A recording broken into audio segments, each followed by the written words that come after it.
you see the stylish? Welcome to the Young IPA podcast. I'm James. This is Pete. G'day, everyone. It is the 5th of May. This is episode 159, probably. I forgot to check. And we have a big show for you guys coming up today. We're going to be talking to Topher Field, a friend of the show, been on once or twice. So we're talking to him because he spoke at a lockdown protest the other week and on Anzac Day.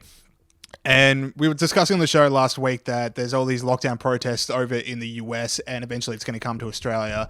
So we wanted to talk to someone who spoke at a protest, who knows the people who are protesting, so we can get a sense of like what the actual thoughts behind it are and what kind of people are attending these protests.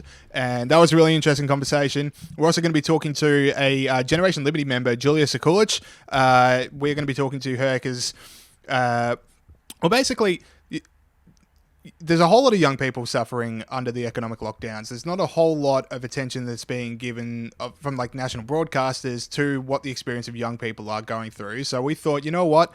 This is a national broadcaster, this podcast, this is what people pay attention to.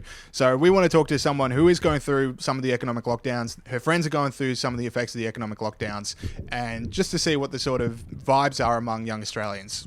Fair, accurate representation of what's going on, Pete? That is pretty accurate. I do wish we got government funding like our other national broadcaster, but whatever. That's life. What would you spend your government funding on, Pete?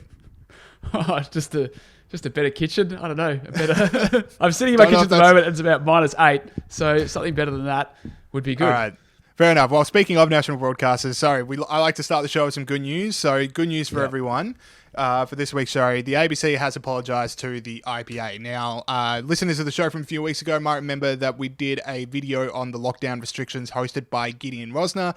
The ABC decided to do a segment on that. ABC Drive Melbourne, I think it was. Correct. And they took out a pretty key line from Gideon's point. So Gideon said, get rid of the lockdowns, do it safely and with appropriate social distancing measures in place, but do it. And they took out with the appropriate social distancing measures in place, just so, the ABC didn't exactly trust their listeners to be able to make up their own minds on the subject. So they thought, how do we make Gideon into a bit of a boogeyman? So they took out a pretty key line, but now they've apologised for doing that. Which I said in deference to all the great work Saul does for us, actually takes a bit of work to get the bit in the middle of a sentence edited out. So not that happens very often on the Young IPA podcast, but when it occasionally does, it's heaps of work for Saul. So they went definitely didn't happen on Friday. It didn't happen on Friday. And the show, so I don't know when Drive is. It's in the morning. That's the show, not the one. If Drive's in the afternoon, it's not Drive, but I'm not sure. Okay, and then speaking of the ABC, so the reports come out today that there's a fair few ABC presenters that are up in arms about some cuts. So a report by Get Up and Think Tank Per Capita yesterday said the ABC had lost there's 783 million in funding to its annual $1 billion budget since the coalition came into power in 2014 and called for a $100 million cash injection. Paul Barry got up in arms about it. Ellen Fanning got in arms about it. Adam Spencer, a presenter, tweeted, "My bias on the subject is, I'm sure, self-evident, but this is a national effing disgrace," which is really cool because that's the first time I've seen an ABC presenter actually admit bias on something. I think, James, that they're asking for more money at a time like this is genuinely impressive. It's like how the Australia Institute jump on the telly every weekend and say, renewables are the cheapest form of electricity. Like, the ability to say something so ridiculous in public is truly impressive. And, 800,000 people out of work, lockdowns are costing Australians $4 billion a week. Should we ask for more money at the moment? Yeah, let's just do it. And even in their own field, like AAP is closing down. There's all these closures about media going around the place. But the ABC, they're losing a bit of money. So I don't know if we need a minute's silence or maybe like a minute Q&A clap or something like that. Just on loop for a minute. Just on loop for a minute. See if you can do that for us all. Thanks, mate. No, Saul, that is a joke. We don't actually want you to do that. That would bring the show to an absolute halt. Let's make the rest of the show a Q&A clap just to make sure that, Paul Barry really feels appreciated. So, bit of good news to start the week, and apologies to the ABC. Now, we should get into the big story, which is the ongoing stuff about the COVID-19 tracing app. So talk us to it, Pete. What's been happening this week? Well, as of Monday afternoon, more than 4.5 million Australians of the 16 million Aussie adults with smartphones had registered. So that's over a quarter, James. The government's aiming for 10 million by Friday. Now, it's not actually operational yet. The system will be operational next week ahead of the decision on possibly easing restrictions. So there's a few different ways you can take this. The thing that probably annoyed me the most during the week, not that we talk about things that annoy us on this show that much, but a thing that did annoy me during the week was the bribing component that's emerged as a part of this app. We saw the government text Australians with a bribe, effectively saying, help us to keep you safe and ease restrictions by downloading the COVID Safe app now. Health Minister Greg Hunt was more blunt with his messaging. He said, want to go to the footy? Download the app on Twitter. So it's very much like it's voluntary, but if you want your little treat, Australians, we're going to make you download this app. And I think Greg Hunt should watch himself because, if I download this app, I want to be going to the footy like now. Yeah. Right, I'm ready. Let's go. Come on. You beauty. We're on here. And then we'll be like, well, actually, it's not until next year. So in the legislature, we were talking to Morgan Begg about this last night, friend of the show, legal rights fellow here at the IPA. So the government stops businesses from forcing you to download the app, which we're going to be talking about in restaurants thing. You can't deny someone service because they don't have the app. But the government then also goes, if you want to go to the footy, download the app. So businesses out there, you can't force people to do this, but the government can just be like, you want your treat? You want your treat? Dance for your treat. Let me roll over and let me pat your belly. I didn't know. Is that how things worked in the Bowles household? That's interesting parenting. No, yeah, you're right. It's taken them. It's so quickly for them to kind of get to this parenting mode, and they love it. It's like, do what we want, and we'll give you what you want. Yeah, exactly. And the other side of that being, as you say, 4 million Australians have already downloaded it out of 16 million adults with a smartphone, and absolutely not enough. Like we still. Well, as in, we still need to do bad cop. You can have all the good things back when you download the app. How does 25% in a week not make you go, a little bit softer with the sell? Yeah, well, they want 10 million by Friday, but as we spoke of the other day, in the Oz, there was a poll saying only 54% of Australians were going to do it. And, of that 54%, you'd expect not all of them would actually go through with it. So I'm no good at maths, James, but 10 million is more than that. So they're not going to get their aim, as far as I can tell. So, I don't know, expect more stuff. Expect more bribing. This is going to not be good for people who are only listening to this, but the sunlight's hitting something in Pete's kitchen, which then reflects onto him, and it makes him look like he's in a Michael Bay movie at all times. So, I don't know. I'm feeling a bit eye of the tiger right now. I think there's a few explosions about to happen. I'm going to meet a talking robot in 15 seconds. Things are looking good. I thought you were going to say I was like an angel or even a godlike figure, something like that. But hey, I did say Michael Bay movie. Okay. Obviously didn't get that movie reference. But so another aspect of this I wanted to talk about, James, was Chris Berg and Kelsey Nabin had a great piece in the conversation talking through some of the privacy issues with this. So it pointed out 3 or 4 examples of how there were better privacy apps that we could have used and better modes of looking after our information. And it made a really good point, we shouldn't have to choose between privacy and health. So it spoke about how the privacy can be safeguarded better. And it said a really important point which resonated with me and which will resonate with a lot of Australians who are sceptical about this is that we need mathematical guarantees, not legal guarantees. And what they mean by mathematical guarantees is basically better encryption and things like that and better ways of making the data harder to access. Now, the really key bit was when they said government and people have a different view of what privacy means. People think privacy means you're not going to share my data. The government means we won't share your data in ways that we haven't legislated ourselves to be legally able to share your data, and ways in the future that we might legislate ourselves to legally share your data. So they're very different things, and that's why people don't have trust with them, because in the future they might decide they need it for something else, and in some obscure piece of legislation, the local council in Kalgoorlie is suddenly able to get your info. So that's why it's a really good piece. Check it out. It's in the conversation. Normally bad conversation. I'd say Victorian listeners of the show had a pretty clear indication of why you can't really exactly trust every single person that works at a government department with access to your data this week. I mean, Look, I don't really want to get into the Dean Laley story all too much because obviously there's a whole lot more to come. But the mere fact give us your takes. Yeah, here's exactly what happened that night. No, but the thing is, the bloke can't spend 12 hours in a police station without photos of him being all over social media, which he probably doesn't want out there. And even his impounding document made the rounds on social media. The senior constable now being stood down over an investigation on that. So just like everyone know, when the government says you can trust us on your data, you have to think about literally every single person that works at the department that can get access to your data, and also hackers that will be able to find this stuff. Like the Victorian government can't even keep this guy's privacy for 12 hours before things went out of hand. Yeah, it's just like someone who works in the government, hey, just wants to go, hey fellas, check this out. How funny is this? And it's out there. So yeah, that's the kind of stuff we're talking about. Now, the other report that came out about the app this week was restaurants look like they're coming back, and one of the requirements from the Restaurants Union, hang on, I've written down their name somewhere here. The Restaurant and Catering Australia wants diners to sign into a restaurant and provide their name and number so they can be contacted if another patron later finds out that they've contracted the coronavirus. So basically, this is in response to the fact the government says you can't deny someone service based off not having the app. So the restaurants get around this by saying you need your name and number to sign in. Now, I think that's okay because that's just taking a booking. Like, I've given my name and number to plenty of restaurants in my time. Yeah, look, it's at least you're giving it to the restaurant and not to, it's unlikely that a Chinese hacker is going to find that you've been at this restaurant if they'd have to actually read the bit of scribbled paper that, the really busy waiter is going to write down your thingo on.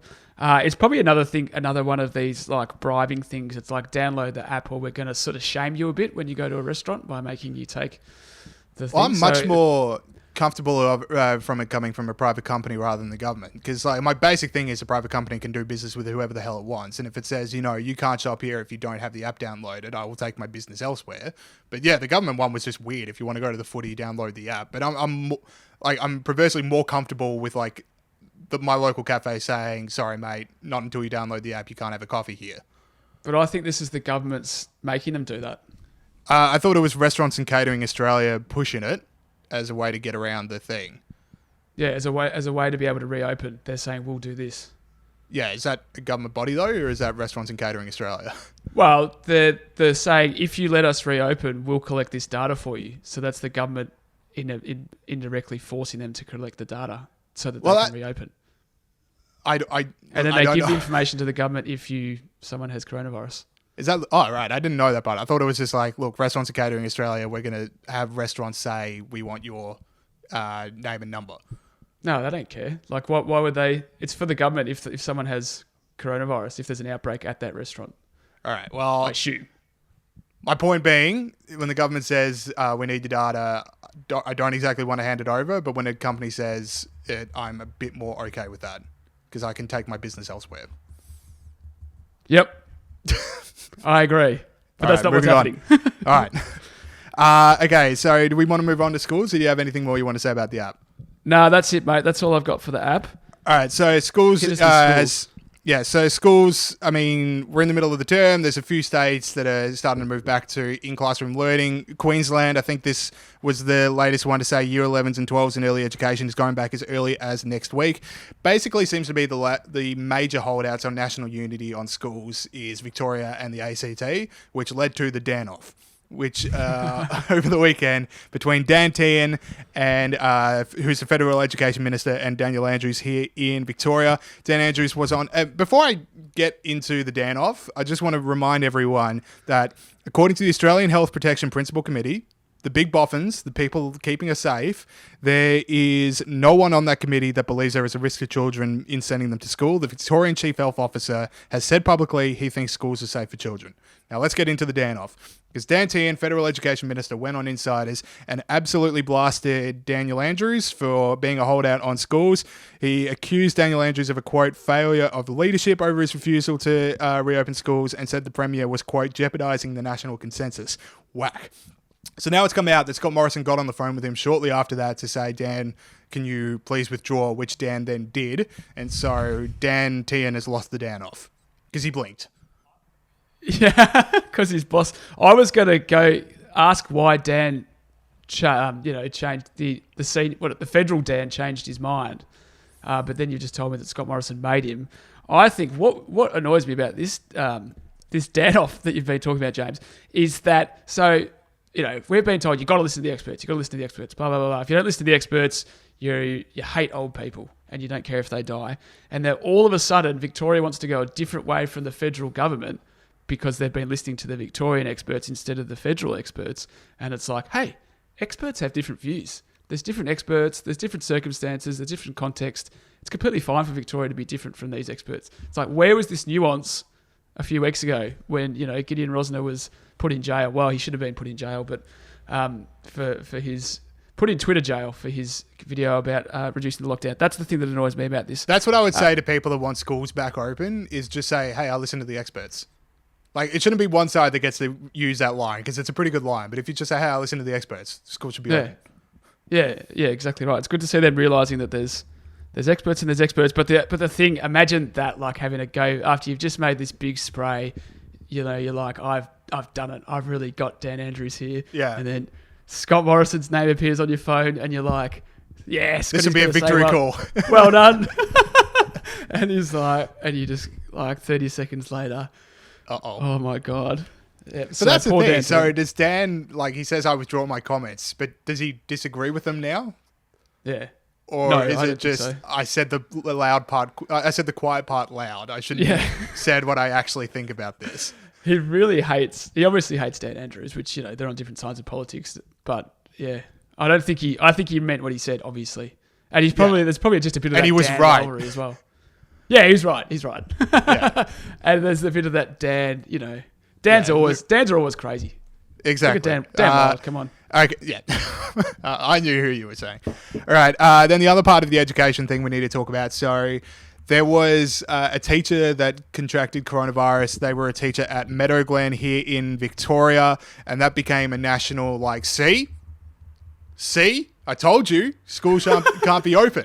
Like, Doug Cameron got about that, just like, oh, look what happens. You want schools to open, suddenly your teacher gets coronavirus. So, but then, everyone missed the part. Well, not everyone, but certainly the C people missed the part where the teacher didn't contract it at a school, had no access to the students while they had it, and no student has been affected by that teacher. So what are we doing here? Yeah, exactly right. It's just like this, awesome, I can make my political point because there's a teacher sick.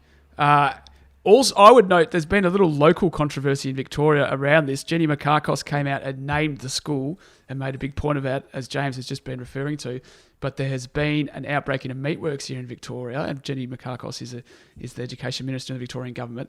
There's been a meatworks thing in Victoria where she won't name the name of the meatworks, even though she named the name of the primary school. So, ever since I praised Jenny Makakos for going crazy in Bali, she's just disappointed me time and time again. Now, again, we, as a podcast, we play the ball and not the man. So, Jenny Makakos, we are pro partying in Bali, Jenny Makakos, but we are anti not naming the meat factory, Makakos. Yeah, well, just the inconsistency. You don't have to name the meat the duality of man, Peter.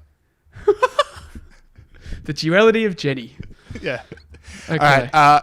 Now, we're about 18 minutes in. Do we want to do an interview before Heroes and Villains, or go straight into Heroes and Villains now? Oh, probably on the spot. Let's... as podcast captain, how do you feel? This is a hierarchulous utopia. Let's do the Heroes and Villains at the end. All right, sweet. So now we'll go to our interview with Topher Field. Okay, we now welcome back onto the show Topher Field, political commentator. Now, the background for this is we've been talking on the show the last few weeks that in the US there's been a whole lot of protests against the lockdown, and we sort of said that Australia is probably going to start going down the same way with mass protests against the lockdowns. Now, Topher, you are someone that has organised a protest already, so we want to get kind of an idea of like what the ideas are behind it and what the feedback you're getting is. So, do you want to tell us about the last protest that you put together? Sure. Well, you give me too much credit. It was actually organised by someone else who lives out in the town of Trafalgar, which is where it was held, and she invited me to come and speak. And I've gotten to know her, and so I can address the issue of why and those sorts of things. But I don't deserve credit for organising it. I wish I could say that I did. But the reasoning is very, very simple. It's becoming very, very clear as time goes on, as we learn more about this virus, and as we see more of the impacts of the shutdown, that we are cutting off our nose to spite our face. The damage that the lockdowns are doing is far in excess of the harm that is being reduced as a result of the lockdowns. We're actually making the situation worse for ourselves. The political class are completely detached from that. They're not really affected by the lockdowns in the same way as most of us are, because they have a guaranteed income, they have a secure job. They're free to go about their business because they just tell everyone that it's essential. They can get out of the house and do whatever they want to do. We look at what Prime Minister Scott Morrison classified as an essential trip to the shops, which involved buying a jigsaw puzzle, right? And that's just for his own children's entertainment and so forth. But then we have other people who, for their own entertainment or for their own mental health, are sitting on a park bench and they're getting fined. So it's okay for them to define the sorts of recreational activities that are allowable because that's what they want to do. But other people's idea of what's actually a good way to unwind and de-stress and perhaps cope with the situation isn't allowable because they're not a politician. They're not part of that protected class. So we're really seeing a situation here where there's a very, very big and growing detachment between the people that are making these decisions and the people that are being forced to live under them. There is a rapidly rising sense of resentment, and it is hurting a lot of people. People are going bankrupt. People are going broke. People are burning through the savings that they put aside for their retirement or that they put aside for their child's education or these other things is now getting burned through for no good reason. We have just seen this morning, it's the first of the reporting coming out, and I unfortunately expect there's going to be a lot more of this, talking about a jump in youth suicides here in Victoria, which is a horrible thing at any time, and that is a scourge that we do live with on an ongoing basis, but now an increasing number are being linked to the mental health and the impact of these lockdowns. We're going to see a jump in suicides across the community. We know that happens when there is an increase in unemployment, when there is an increase in bankruptcies and companies going to receivership. We know that those two are linked. When there is a big drop in the stock market, we know that it happens again. When there's a big increase in unemployment, we know that there's an increase in crime. There's an increase in muggings. There's an increase in carjackings. There's an increase in every type of crime that you could possibly name. And we have deliberately gone into all of those things and made all of those things worse in an effort to try and make the coronavirus less bad.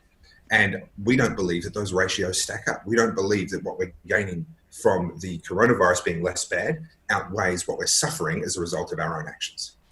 Which parts of the lockdown in particular would you do away with, Topher?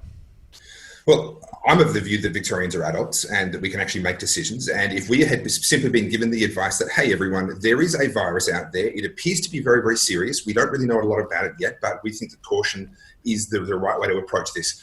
Please implement social distancing. Please start sanitizing your hands when you enter shops. Please, restaurants, reduce the number of patrons that you will have seated on your floor or switch across to a takeaway only. I think an awful lot of companies would have done a lot of those things voluntarily on the basis that that's actually the responsible thing to do and that companies get punished by the market if they act irresponsibly. If, let's say, Woolworths had implemented some social distancing measures, some hand sanitizing measures and these sorts of things, and just purely speculatively, for example, Coles had not, a significant number of shoppers would have chosen to go to Safeway, because they would have felt more protected. They would have felt like, well, these guys are taking the pandemic seriously and Coles are not. There would have been a financial incentive there that would have punished those that didn't take it seriously and rewarded those that did. And so I think a voluntary basis, we would have actually seen a significant amount of change already. But one of the other things that very much concerns me, and we see this throughout history, is that when the government makes emergency rules because of a crisis, and they're calling this a crisis, those rules, as has been said by others, there's nothing so permanent as a temporary government program. There is nothing so permanent as a rule or power that the government gives themselves to deal with a crisis. We just need this power for this crisis, but then somehow that power never really gets handed back. And we've seen that with everything from the war on drugs to the Patriot Act. We are going to see that again now, particularly here in Victoria with the emergency powers that Daniel Andrews has given himself. Yes, that period will expire. That 6-month period will expire. I don't think he's going to keep that going perpetually. However, we've now created a situation where politicians know that over something like this, they can simply make a declaration, take control of Parliament in a way that it was never designed to be done in peacetime, and completely push aside all of our elected representatives, completely push aside the entire democratic process that is the basis of the freedoms that we enjoy. And they've been able to do it and get away with it. And in fact, arguably, depending on who you believe, he's being rewarded in the polls for it. And he knows, and every subsequent premier will know, that it's just that easy. They can just take whatever power they want, spend whatever money they want, pursue whatever legislative agenda they want without even having to deal with our elected representatives in the Parliament that the Constitution of Victoria sets up.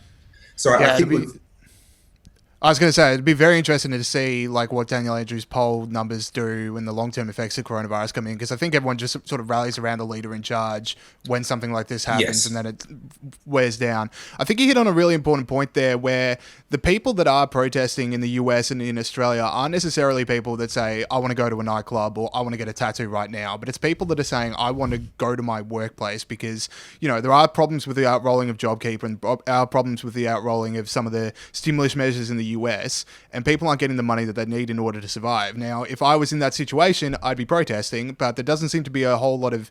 There is some sympathy, but I would say there's also a whole lot of... not a lot of sympathy towards these people. Yeah, the as they say, a lie gets halfway around the world before the truth has time to put its pants on, and that's definitely been the case with this particular virus. The fear has gotten all the way around the world, and the actual data that's showing us increasingly clearly that yes, this is a serious virus. It equates to a fairly serious flu season, but not much worse.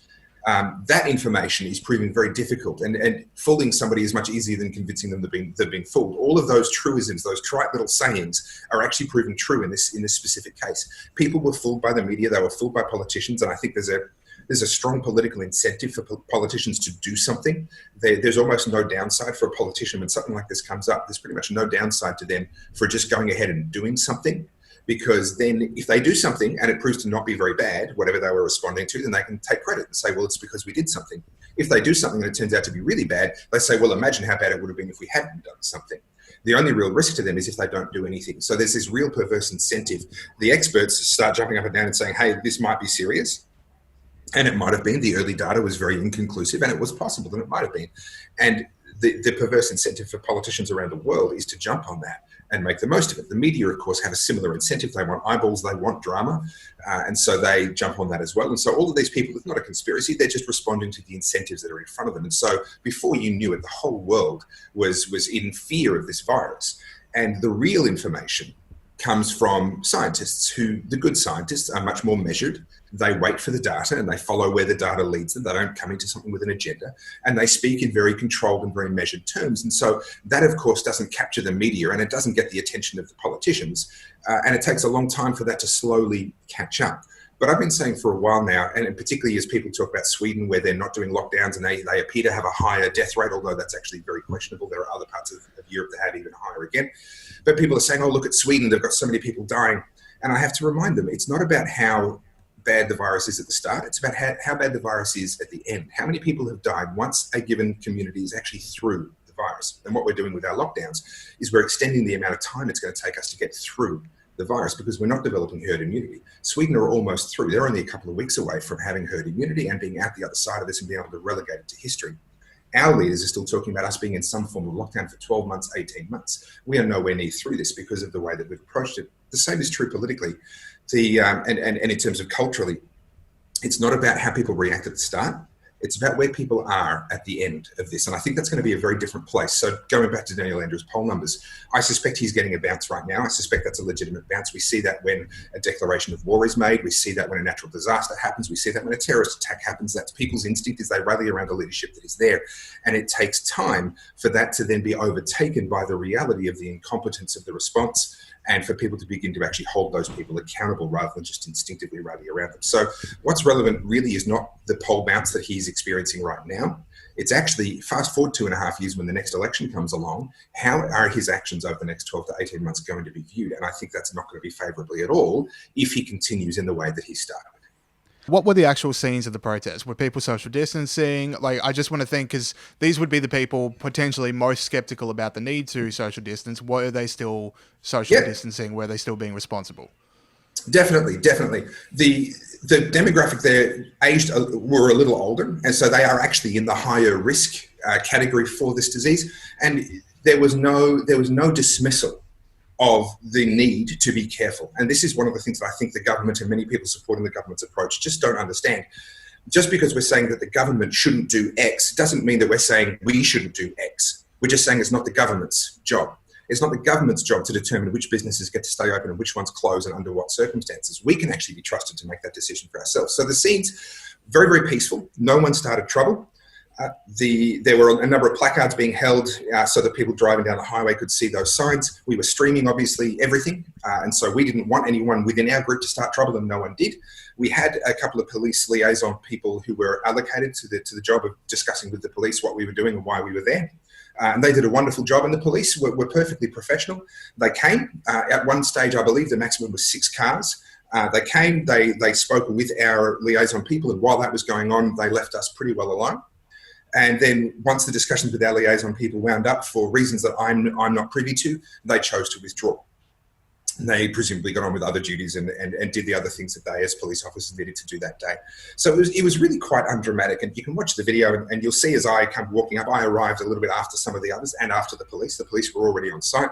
As I walk up, the police were standing off to one side. A few of them were talking to a few of the organisers, police liaison people, and the protesters were all standing over here.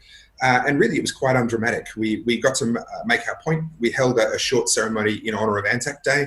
And then myself, I spoke as I had been asked to do and talked about why we chose Anzac Day and why we felt that was an appropriate day to hold that protest. And then a few others spoke who have relatives who have been in the military and various other things spoke as well. So, Topher, are there any plans for any further protests coming up regarding this, as far as you know? I'm aware that there is something being organised for the 12th. I don't actually have details on it. I'm aware that there was something organised for the Friday just gone, I believe, but I never really got details on it. The most I ever heard of it was actually from Channel 7, and they mentioned that there was something planned. I believe it ended up being very small. I wasn't there in person myself. I believe it ended up being very small, and from what little I saw, unfortunately, it looks like they weren't able to maintain that same good spirit that we had on our Anzac Day protest, and it did appear that it had become a bit of a shouting match. With protesters abusing police officers and doing things that I frankly don't think are appropriate under the circumstances. Certainly, we're not at the point where any of that sort of stuff is justified, but that's the way that they chose to run their protest. I'm aware that there is another protest being organised for the 12th. I don't have a lot of details about it. I haven't decided whether I will be there or not. And it will depend largely on the expectation in terms of who else is going to be there. If it's going to be people like what were at the Anzac Day rally, where they are there to make a point and to do it peacefully, then I will happily participate. If it's going to be more the other kind of people who join protests just to try and cause trouble and so forth, well, I've no interest in that way of making a political point. Your protest, the protest you were at also drew the ire of Dr. Annalise Van Diemen, who now infamous. So you were battling against her before it was cool. What do you reckon having someone that high up in the health department says about the sort of thing you're talking about, which is there is a ruling elite which aren't really feeling the effects, and then there's another people that are feeling the effects? Yeah, look, I'm not going to go too deeply into her comments. It is interesting, though. There is a truth to the idea that at first they, and this is the infamous they, in this case talking about the ruling class and people who are in a position of power, at first they ignore you, then they attack you, and then they have to bargain with you. And we've very quickly gotten through the ignore stage. We managed to brush that aside very quickly and got straight to the point where they had to attack us.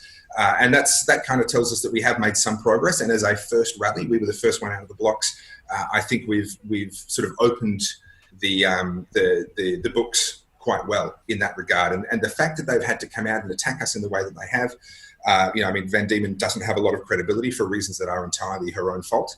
And if this is the caliber of advice that our Premier is getting, then I think it probably explains why such a poor caliber of decision making is coming out of his brain and his cabinet and his office. If these are the advices that he has, then he's almost certainly, even if he's being given the latest information, he's almost certainly not being given good analysis. And data is useless without good analysis. And if these are the people that are providing him analysis, well, I think that goes some way to explaining why the decisions he's making are actually just so poor.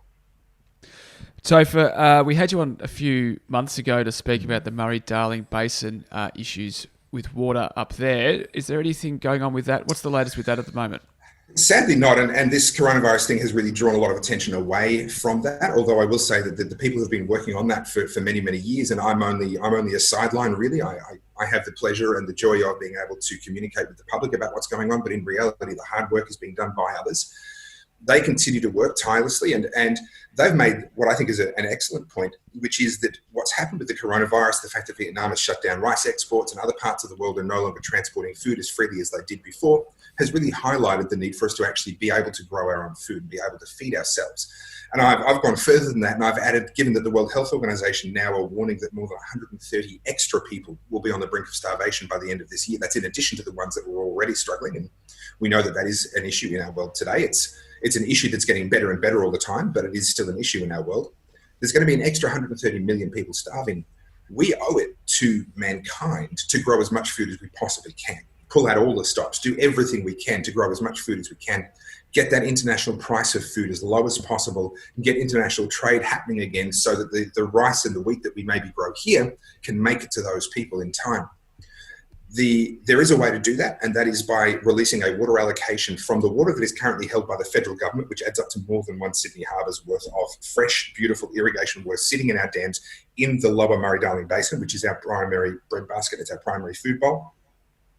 There is enough water there to be able to grow millions of tonnes of rice, of wheat, of all sorts of other staple foods. The federal government and the National Farmers Federation came out and said, well, there's no issue with food security in Australia because we grow enough food for 75 million people. That was true in 2016. That was true then. It ceased to be true from 2017 onwards because of the impact of the Murray-Darling Basin Plan and everything that we discussed last time I was on this podcast. So they're actually deliberately using old figures, and they're doing that to try and make people feel good about, oh, we're not going to run out of food. There's no need for me to run down to the supermarket and buy unreasonable amounts of stuff. And that's true. There is no need for us to go and do that. But from a global perspective and from a human well-being perspective, it is completely irresponsible. I would almost say it is pathological for the federal government now to be sitting there saying, we need all this water so that we can breed more frogs and we can keep wetlands going, knowing that food could have been used to stop human beings from starving to death. And that is now the equation. That is now the decision that we have to make with the water that is sitting in our dams right now. As things stand at this moment, there is no change. However, John Barilaro, Deputy Leader of the New South Wales Nationals, is working on trying to get some sense into that. And the new Water Minister, Keith Pitt, has shown an openness to discuss it. But then again, over the years, we've seen a lot of talking and a lot of discussions and not a lot of good decisions being made. So the jury is out. We wait and we watch and we hope that they do the right thing. Topher Field, thank you for your time. Where can people stay in touch with all the work that you're doing? Look, the best way at the moment is through Facebook, facebook.com/Topher Field. You'll find my page there. You'll find, if you go to the videos tab, you'll see the videos that I've done, including the video of the protest, but also videos that I've done around water over the last couple of years, stretching back even 8-9 years ago when I first came to this issue. You'll see all of my work there, and you'll see all of my posts where I am trying to stay up to date with the coronavirus and provide a bit of a counterpoint to some of the fear-mongering that we're seeing in the media. All right, brilliant. Thanks so much. Cheers. Okay, thank you to Topher Field. Make sure you're following him on YouTube and Facebook if you want to stay in touch with what he's doing. All right, let's go over to Heroes and Villains, and then we'll get into the next interview. So, Pete, Hero of the Week, Grunt the Freedom Snort, Grunt the Pig Freedom Snort of the Week. Hit us with it. Yep, will do. So my hero is Kian Hussey, who works at the IPA. He's a research fellow at the IPA. And he's my hero for a number of reasons. The main reason is that he released a bit of research last week that said the number of regulations enabled by the Environment Protection and Biodiversity Conservation Act 1999 has increased by 445% since the year 2000. I think that was featured in the quiz last week. It was. So that's why he's my hero. That's the main reason. But there's a few more things. The Guardian had a crack at reg data, which is the methodology he used to come to that figure. He said that the reg data didn't capture the effectiveness of the regulation and that the reg data project was ideologically driven. Now, Kian wrote an excellent rebuttal to these claims, said that the reg data never claimed to talk about the effectiveness of regulation. It just wanted to talk about how much regulation there was, which is what he did. And he said that the left-wing newspapers and left-wing think tanks and governments across North America have used the reg data tool, so it's not ideologically driven. And they published the emails that they'd sent to the Guardian showing that they'd made these points to them before they published the article. Anyway, I just think it's funny that the Guardian thinks that numbers are ideological now. Like the 445% is definitely a neoliberal trope, not just the number. And anyway, so that's the first part. The second part is that Kian was retweeted by the great Andrew Neil. So for those who don't know, Andrew Neil is a BBC presenter of Politics Live and This Week, legend of British television. For those that aren't familiar, YouTube deep dive. If you're a political nerd out there, type Andrew Neil into YouTube and just follow the money. What's the flavour? He's sort of really hard-nosed, isn't he? He really grills anyone. Just every interviewer... he's an interviewer. Every interview he does is just bad cop questions from start to finish, and it is delicious. Exactly right. Yeah, Jeremy Corbyn is a great one. There's a few people from Greenpeace that are great ones. It's just... And he does conservative side of politics as well. He grills people all over. And so you go. Yeah, there was that famous one of Ben Shapiro storming out of an interview with him, and it's good stuff. That's right, and he sort of had a whinge about how he was not a real journalist, and he's like this massively decorated journalist. Anyway, as James mentioned, Jeremy Corbyn famously grilled by Andrew Neil. Here's the clip. Are the words Rothschild Zionists run Israel and world government? Is that anti-Semitic? It should not be used, and it is. But you can't say it's anti-Semitic. No, I just said that it should not be used. That's different from it being there's lots of things shouldn't be used, but that's not the same as anti-Semitic. Is it or isn't it anti-Semitic? Andrew, it is an anti-Semitic trope. Kean Hussey, for being mainly for the research, but also for being retweeted by Andrew Neil. You are my hero for this week. Yeah, I'm insanely jealous of Kian for the Andrew Neil bump because he is one of my dream interviews. All right, my hero of the week is the humble pangolin. Now, it's been a rough couple months for the pangolin. Been besmirched, its honour, and it's now been vindicated. So with Mike Pompeo, US Secretary of State, saying that there is, quote, enormous evidence that coronavirus outbreak originated in a laboratory in Wuhan, China. Don't let China hear you say that. But now that there is enormous evidence, the pangolin, I think, has been exonerated by international law as basically how it is. And you know what? What I like from the pangolin community is that there's not been a lot of uppiness about it. They've taken in the stride. They've handled it with grace and aplomb, as you would expect of such a wonderful animal. Now, James, you mentioned the pangolin a few weeks ago. Was that a hero? It wasn't a hero. I did some podcast deep dive. I've definitely mentioned it, and I've mentioned what I will mention again right now, which is every single photo of a pangolin makes it look like it is trying to get into the conversation but can't exactly find the right window. But the pangolin's back, which might actually be bad news now that I think about it. Because the pangolin's like the most trafficked animal in the country, in the world. And so you would think that being rumoured to have started coronavirus would lead to less trafficking. So now that it's exonerated, we're back on regular scheduled trafficking. But coronavirus also started by US soldiers. So maybe people that are trafficking pangolins. I don't know where I'm going with this. Pangolins, they're back. I'm still not convinced we're pronouncing it correctly, but this is your party, so I'm just going to copy you. All right, we'll move on to villains. All right, let's get into villains now. The Extinction Rebellion fake nudity run villain of the week. Saul, roll the tape. As Extinction Rebellion protests enter their 6th day. There you go. That's what we... I thought I banned you from nudity. Banned you I from distinctly what? remember on Friday's show that there was a 2-week ban on nudity in this week's show. I said at the time we have a recurring segment featuring nudity, which was your idea. So I'm not talking sure to what the you're union. complaining about. Stop saying it was my idea. All right, my villain this week. Now, I don't want to go on about this endlessly. I'm going to go back into the Joe Biden sexual assault, sexual harassment allegations. I don't want to keep going on this over and over and over again, but one really stuck out over the weekend, which made me do it. Deborah Messing, Will and Grace star. I quite liked Will and Grace. I didn't actually realise, I think it's still on, but I quite like Will and Grace. Anyway, I think they cancelled it again. Okay, but for just for economic reasons, not for... Is that right? Yeah, sure. Okay. Don't know, really didn't speak down to the NBC. Didn't come up in my weekly chats. Okay, well, next time.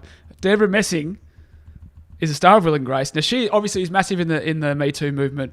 There was an episode of Will and Grace specifically around Me Too. She tweeted during the week, Biden accuser Tara Reid allegedly stole from non-profit organisation, and it featured a link to a Medium post by the controversial Krasenstein brothers. Now, she just sort of shared the Krasenstein brothers story as her tweet. Tara Reid tweeted back, "This is slander and untrue," and a journalist who is helping Tara Reid said that these claims have been debunked. Anyway, they don't matter. It doesn't matter if she's nicked something from somewhere. It has nothing to do with the case. It's clearly she's doing exactly the thing that she said happens to women when they talk about sexual assault, and she's doing it because she doesn't like the guy in the White House. Yeah, and we had to listen to her, over and over and over again. As I said last week, as I said every time I mention this, Biden deserves due process. These women deserve to be listened to and respected. And anyone who uses this stuff for political points not because they like Biden, just because they hate Trump, is a villain. Deborah Messing, you're my villain this week. I didn't know that the Krasenstein brothers or Krasenstein brothers had written that article, which is such a great throwback because they are. I have genuinely missed those two idiots. Like, this is very inside the Beltway, and for people who are very active on Twitter would know who they are, but they're people that just replied to Trump tweets. And then they started a podcast together, and there was 20 minutes of them just reading out the negative replies they get and then just not responding to them. They just read them out. It was electric radio. It was amazing. They've been banned from Twitter. We should I'm glad they're back in the mix. Other points I'm going to make out here. So if as you say, Will and Grace cancelled, so if acting continue to not work out for Deborah Messing, she's always got a job as a senior constable of Victoria Police waiting for her. And as part of her apology, Deborah should just come out and say that she thinks victims of sexual violence are political footballs. Like, just say it out loud, just so we all know they're political footballs too. Yeah, exactly right. All right, my villain of the week, is CNN. So, have a listen to this story. For the first time, Asian giant hornets have been spotted in the United States, specifically in Washington state, scientists say. Beekeepers have reported piles of dead bees with their heads ripped off, an alarming sight in a country with a rapidly declining bee population. And more than 2 inches long, they're the world's largest hornets with a sting that can kill humans if stung multiple times. According to experts at Washington State University, the giant insects are nicknamed, quote, murder hornets. Now, I don't know, Pete. Just because the hornets originated in Asia, I don't think that makes them the Asian giant hornet. Let's all just be a little less racist about it, please. Do we even know the hornets didn't originate from a US Army base before they made it to Wuhan, Asia? That's totally right. It's totally racist to call them Asia. And it's like, Asia's such a massive continent. Why, at least pick the country. Like, Asia's like a third of the world or something. It should just be the giant hornet. We don't need to bring... If it can't be the Chinese virus, this can't be the Asian giant hornet. I don't mind murder hornet. That's murder hornet. Yeah. So first up, villain CNN for having to bring race into this, but then also my other villain is murder hornets, because murder hornets read the room. All right, we've got enough going on with coronavirus right now. We do not need murder hornets. Yeah. Murder hornets should just pull their head in. Yeah. And come back next cool year. It. Come back next year. All right. Let's go to the interview with Julia. Okay, we now welcome on to the show Julia Sekulic, one of Generation Liberty members, and we're going to be talking to you because Pete and I were reading IPHM and Janet Albrechtson's column in the Australian this weekend. She pointed out that the ABC hasn't really been providing a platform for younger people to talk about their experiences with coronavirus and the economic lockdowns and stuff, and you think the national broadcasters should be doing this. Pete and I, we want this podcast to be that voice for the young people. We thought it's about time someone did. So, Julia, why don't you tell us your story? So, this year I started working at a restaurant near the Royal Children's Hospital as a a food and beverage attendant and practicing barista. And 2 weeks in, I had all my shifts completely cut off. And following 2 weeks after that, my contract was terminated. And since then, I've had to find other forms of work. I'm going back to what I previously did, which was babysitting and tutoring. And there is actually quite a need there in terms of assistance for kids who are transitioning to online forms of study. So I guess that's been the benefit of this situation. However, I was hoping to be a little bit more financially independent this year when starting this new job, which is not the case anymore. So we just want to clarify, Julia, you had your contract terminated because of the coronavirus, not because of any personal misdemeanors. Is that correct? Of course. Yeah. And it's actually closed now, the restaurant, because of all of this. So that's quite unfortunate. And it's adjoined to a hotel. So it's like two, I guess, businesses at once closing. Have you talked to anyone else who works at that place and just sort of checked in with them? Because I can imagine, like, for yourself, you have previous experience in tutoring, as you say, but maybe other people are just sort of like, well, what else and what can I do for cash right now would be a bit scary. Yeah, so what the great thing is about the place that I worked at is they were quite supportive. They even gave us care packages. And for those who were, living alone or, having to cover rent, they've created like a fund sort of thing and a newsletter as well to keep in contact with who needs to be supported. However, I'm thankful that my workplace was fortunate enough to supply us with such, funds. And I've been talking to other people who obviously don't work there and they haven't had the same situation and are now dependent on the government payments. So is this something that's happened to a lot of your mates, that there's a few of them out of work, or is it pretty... Especially, I have one friend in particular, which is a quite unfortunate situation. She had 3 jobs, all within the hospitality industry, and she can't work at any of them for 2 reasons. Of course, the places have closed down, but she now has to be very careful as to where exactly she does work because of she has like a family member who's quite vulnerable, so she can't work in such open places. So even something like Coles wouldn't suffice, and she needs to support her family, which she can't do, unfortunately. I've got a lot of friends who've also work in hospitality who've been stood down, and there's another effect apart from the economic effects of like not having a job, which is obviously important. But the other part is like it's also just a reason to get out and do something with your day if you have a job. That was the issue when I lost mine, because that's what I did throughout the week, other than uni. And now, well, that's not the case. Now I just have to make do with the studying and babysitting jobs that I have. Well, it looks like we've lost Bolt, Julia, so that's good. It means I can finally take control of this podcast, and not a minute too soon, I would have thought. So we'll see if we can get James back on the line in a sec, but if we don't, that's all right. We'll just do it without him.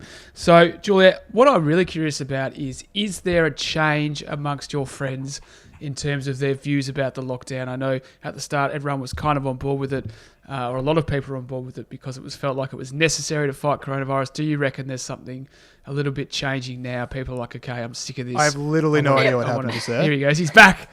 That's all right. I had 45 seconds of freedom. It was delicious. I hope you got any good hits in, because that was the best time you're ever going to have to get them. Okay. I'm going to take that from the start of what I was saying. Oh, I was mid-question. Sorry? I was mid-question. Oh, were you? Oh, my bad. Yeah, that's all right. Let's keep going. Okay. No, so Julia, has the view changed over the course of the lockdown, I guess, amongst young people? Most definitely. For all of my friends, actually. Initially, it was like a time to sort of like me time to catch up back on life, like with family and that sort of stuff. However, even just towards the end of April, my friends were like, I really hope that they, open the restaurants, the cafes, at least like takeaway or, just some sort of work, at least one day a week. And that to me sounds like I've never heard of such desperation before, because their life is, lacking structure and even like purpose to wake up in the morning. So, I do the best that I can, try to boost their mood with my quirky personality, calling, checking in on them, but it's not enough. Government needs to, ease in its restrictions. This is just getting out of hand. The other thing I wanted to ask, Julie, was so do you know of any people that are starting to break the rules? Don't have to name names, obviously, but that are starting to break the rules, starting to have Pizza Cop parties. Yeah. Oh my God, my camera's fallen down. It's all falling to bits. This is the worst the show's ever been. We're not normally like this, Julia. We are. Well, they haven't personally confessed to me, but keeping my eye on Snapchat stories, the private ones, the public ones, I see like that some people either are going to parks in quite open spaces, and I believe it was on the news. Oh, what state was it? I don't think it was Victoria, and I believe that person was in that place at that time. So, and there were plenty of people scattered across the park, which is really questionable. And then I know another instance where this friend is constantly having their friends come over to their house, and I'm just like, oh, luckily you don't have parents like mine, or else it would go south.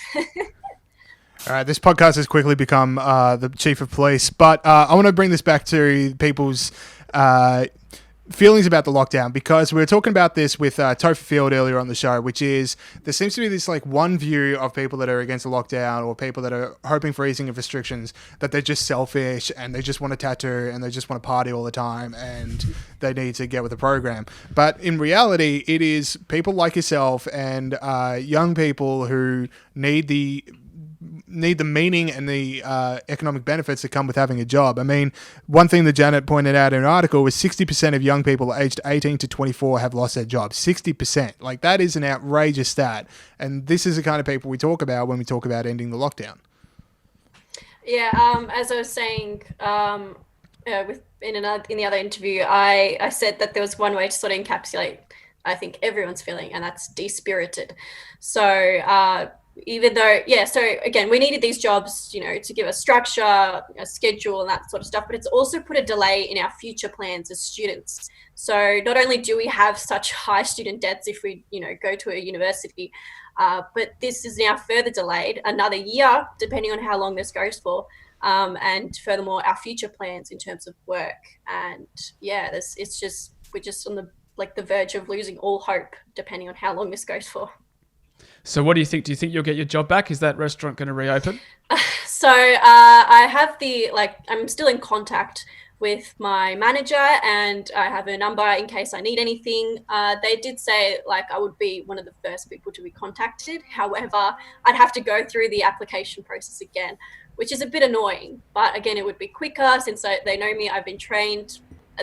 I hope so. I'm hoping that my bet is on around like September at least for things to be at, let's say, like stage 2 restrictions, if not by the end of May, because knowing an Andrews government, it's going to keep going for as long as it can. There it is. She's a gently member after all. Last thing I want to discuss is that we had the number come out today that the economic cost of coronavirus of the country is about $4 billion per day. Now, when I talk to people, Pete's a bit older than us, but when I talk to people our age, Julia, one thing I find is that the whole like intergenerational debt kind of thing doesn't exactly fire people up. So is that something you're finding as well? No, it's as I said before, like all my plans are set a year behind, which is really annoying. So that means more debt. And again, as I said, like less hope as to what I'll be doing. In terms of people that I know, unfortunately, they're not looking at the broader aspects of things. And I don't know why. I wish somebody would like open their eyes to see that this is not just a momentary thing. This is going to be dragging, like it's going to be on our back for a while. I've just got one more, Julia. Can you please explain to Bolt what TikTok is? Because he doesn't get it because he's too old. So if you I get it. I just don't like it. I don't know how old both of you are, but if you know I'm 26 and Pete is 52. Okay. Are you familiar with Vine? I love Vine. I know TikTok. There we go. I just so don't it's the care same for it. thing. That's what I've been saying. Revived, yeah. Because I believe that the person who created that app was receiving certain threats, and so Vine was, finished. It was over. And then, of course, everyone loved Vine, so why not bring it back, calling it TikTok, which is annoying because it conflicts with most of the kids who know TikTok as Kesha's song. Hang on, are you saying Vine got shut down because of threats? I thought it got bought out. So is there another story to this? Well, maybe this is a conspiracy theory that only people my age are aware of, but apparently, yeah, he was, getting some sort of threats, and I don't know. Like, I shouldn't be the spokesperson of this. For the record, and Pete can have the side shot of me not getting TikTok. Look, I know what TikTok is. I'm aware of it. I've seen a few. Now, question for the panel. What do you like about it? Genuinely think about this. I just don't get it. It's just silly dancing. It's because you're too old, mate. It happens. Deal with it. Confession time. I actually don't have TikTok myself, but I don't know if James does this sneakily on Instagram, looking at all the videos. So we're basically using TikTok just through Instagram. That is basically what I have. It's just all the people I follow on Instagram post up their TikToks. I'm like, but this is not good. Anyway, this is beside the point. This is Babble, and I'm going to put an end to this before someone gets hurt. So, Julia, thank you very much for your time. If you're listening out there and you have your own experience with the economic shutdowns, get in touch with Pete and I. I'm on James M. Bolt on Twitter. Pete, how can people get in touch with you? Oh, people in touch with me, Twitter or Instagram, peter.j.gregory.7 or peterjgregory3 on Twitter. Sweet. So, yeah, tell us your story, and we might have you on the show. So, thank you so much, Julia. Thank you for having me. Thanks, Julia. That was great. Okay, thank you to Julia. All right, let's end the show with a few things that made us laugh this week, including Australia's favourite new segment, Pete's Not Fine. Pete, let's go with it. Australia and the world. Pete's Not Fine. This is where we talk about all the crazy fines that are happening in the country around because of coronavirus. And it's a great name. First one, Queensland opening up. From Saturday, residents could travel up to 50 k's from their home to shop, visit a park, or even go to the drive-in. However, police were still patrolling. I love the way they included drive-in in that story, like anyone does that. Anyway, police have still been trolling popular areas and have handed out 32 on-the-spot fines for $1,300 on Saturday. So far, 1,600 fines have been given in total for more than $2 million. So they've been busy up in Queensland. A few stories from launching out of the Sunshine State. Firstly, and this is what I really don't like, they have started an official online form for people to report people who are flaunting COVID regulations. This is a disgrace. This is encouraging people to tattle on their neighbours. It's the twitching curtains that Brendan O'Neill has been talking about. Will it be flooded with memes like we saw in New York? One can only hope. If we call for them to do that, do we get arrested? Maybe. People One of way to find out. People of Queensland, we don't call on you. Don't call on you to flood Pete that. is winking maniacally for people listening at home. I'm actually not. I can't wink. Anyway, an Really? excuse. Well, Prove it. sort of. Just there you go. That's a wink. That's all right. That's a wink. Yeah. Now, that's one. Now, knowledge of the pandemic. Earlier this month, 5 people on the Sunshine Coast were fined more than $6,000 over a noisy party. So this one's a little bit old. Sorry for being late on the scene with this one. But the reason I like this is because they claimed to have no knowledge of the pandemic or social distancing. What COVID infection? I don't know what you're talking about, mate. Maybe they just came back from the 2-month camping trip and they were just having a party to wind down and reconnect. Yeah, Because yeah, exactly right. This is like tomorrow when the war began, when those kids went camping, and Australia got invaded, and then they became guerrilla this is soldiers an overnight. unreal moment for this show, but I have no idea what you're talking about. You don't know what tomorrow when the war began? I think I've heard the title, but I've definitely never read it. It's a book by John Marsden for teenagers when I was a teenager, and there's like 7 of them. It's really good. I read it a long time ago. I just love the reversal of fortune here. We finally found a cultural reference point that Pete knows that I don't. Well, you should check them out. They are quite good. Anyway, that's what happens at the start of the first one, and then they do it forever. But now, the final one, a woman was sent to jail, spent a night behind bars, and was fined $2,000 after breaching coronavirus self-quarantine because no fresh towels were sent to her room. So I'm a bit 6 of one, half a dozen of the other on this one. I'm not, getting sent to jail because she's after a fresh towel seems a bit strict. But also, I always find the fresh towels a bit unnecessary in hotels. It's like every day, really. I'm with you. So, $2,000 fine because she went out trying to find a new towel because none were delivered to her. Was her name Karen? That's sexist, mate. I've read the Guardian. It's not sexist. It was clearly a woman in the description. Just wanted to know if her name's Karen. Could be anything. I don't know mate, what her name was, mate. Maybe we can get her on the show. What was her haircut like? Was it like short but with like a few pink streaks in the front? I'm not sure. Haven't got an image, but we'll try and track her down and get her on the show, and you can ask her all of this yourself. Yeah, and then she will ask to speak to Steve. Yeah. Steve's our manager, by the way. So, look, the Pete's not fine. It's sort of winding down a bit. But I think as people get restricted, lockdowns will start to end. People will be like, all right, I'm just going back to my normal life now, and there'll be more material. No, I reckon this is a golden age of Pete's not fine, because here's why. He said that there was a whole bunch of fines handed out in Victoria, so in Queensland after they started to ease restrictions. I think the messaging of what's going to be allowed is going to be a bit mixed, which is a bit of a boon time for police fines, because it's like, oh, you can go to the beach, but we'll fine you if you get between 1.5 meters, or if you do like, paddle boarding or something like that, which you should be fined for anyway, because paddle boarding's stupid. So it'll be like instances like that. Yeah. Where and you play can golf. do X, but you can't do Y. Yeah, exactly right. You can play golf in public, but you can't eat sausage rolls. Yeah. Because you get coronavirus. So, yeah, stuff like that. And that's when we'll really start to make hay. Yeah, I think that's it.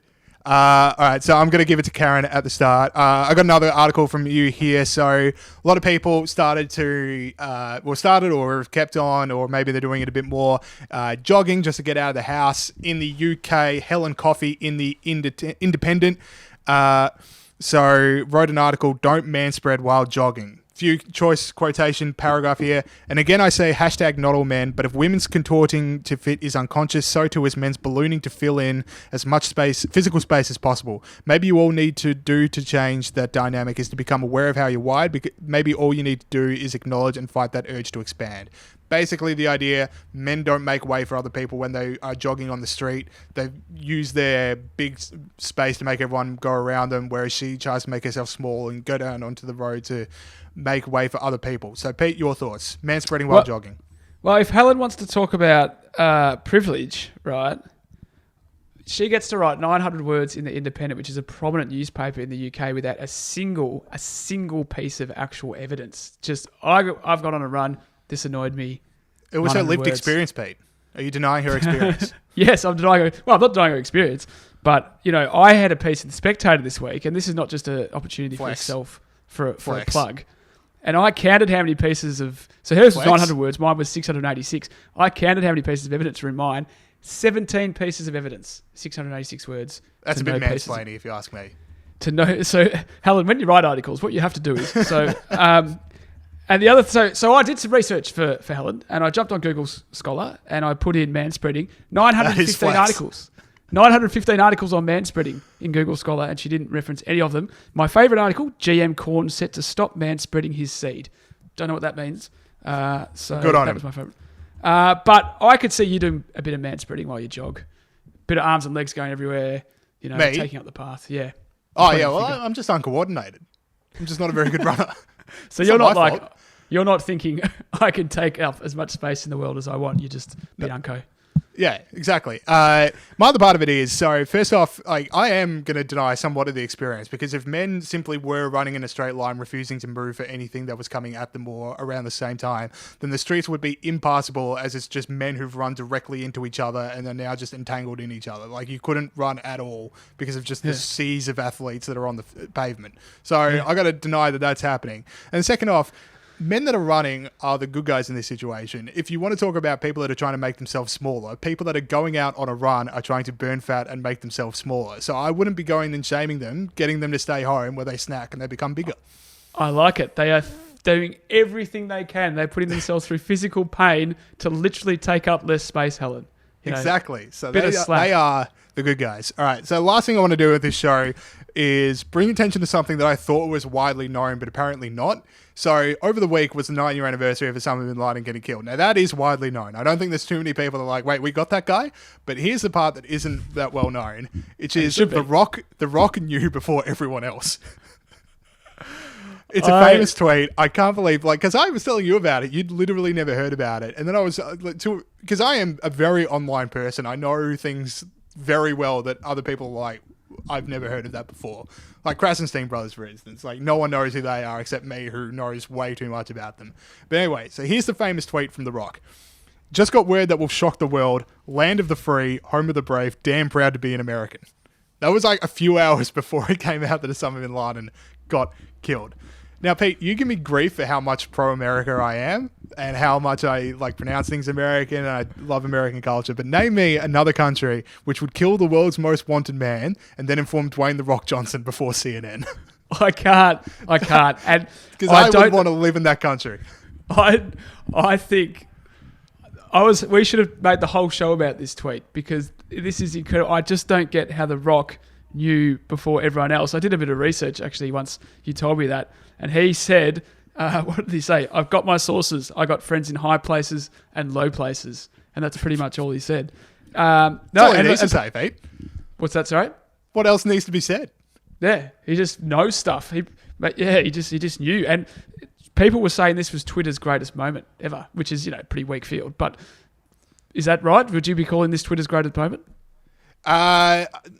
I mean, there's the Pitbull Memorial Day tweet. People don't know that, but then 1 year Pitbull treated Memorial Day, which is like Remembrance Day over in the US, and he said, "Happy Memorial Day, everyone." It was a picture of an American flag with Pitbull's face just superimposed on it, which that's a pretty great Twitter moment. The guy bringing beans to the cars too, bit of a deep dive for the people out there. There's a lot of great Twitter moments out there, but this is certainly right up there. Never, ever, ever forget that The Rock broke the Bin Laden story. Yes. Don't forget. Don't ever forget it. Is he the people's elbow? I'm not a huge wrestler. We're going to have to get Evan Mulholland back on the show. Okay. Fair enough. All right. That is it for the show this week. Thank you to Julia, and thank you to Topher Field. And we'll see you guys on Friday. Stay up.